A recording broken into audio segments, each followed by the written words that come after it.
Hi, I want to welcome you to the final module, which is going to be a 2-week module focused on preparing your research proposal. We've laid a lot of the groundwork to get to this final point. So ideally, you'll be turning in your research proposal around the 12th, but if you need a little bit of extra time, that final deadline is the 16th. If you submit it early, then I'm able to provide feedback in the event that you want to make some revisions. So the goal of this module is to help you develop a completed research proposal for your action research project, and you want to make sure that it complies with APA formatting requirements. So let's take a look at the assignments and activities. There is some assigned reading. Chapter 8 in Mertler is about writing the action research report, and the action research report is what you complete at the end when you've collected and analyzed your data. So we'll be doing that next semester. But we're going to be writing the first 3 sections of the action research report as described. The introduction, the literature review, which you've already completed, and the methodology.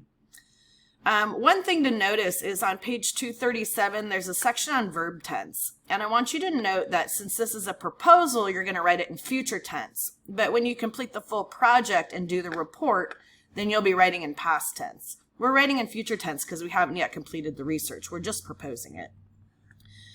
You might also want to look back at Chapter 5 in the Johnson and Christensen book about how to write a research proposal. This chapter was previously from Module 7, but it describes each of the sections and might help you complete your proposal.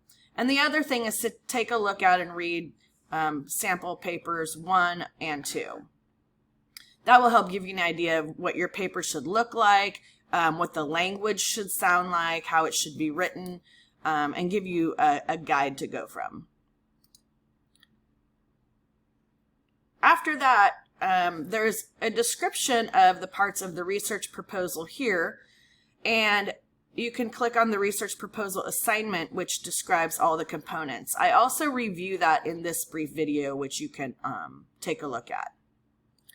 Here's a couple more videos that talk about developing research proposals, and so take a look at those just to get some different perspectives on the subject. And then finally, you're going to turn in your research proposal assignment here as the final step in this module. Again, this is a 2-week module, so you're going to be working this over the next 2 weeks. It's the final module. The earlier if you would like feedback, then the earlier you turn in your proposal, I will be able to do that. If you have any questions, please let me know. Good luck.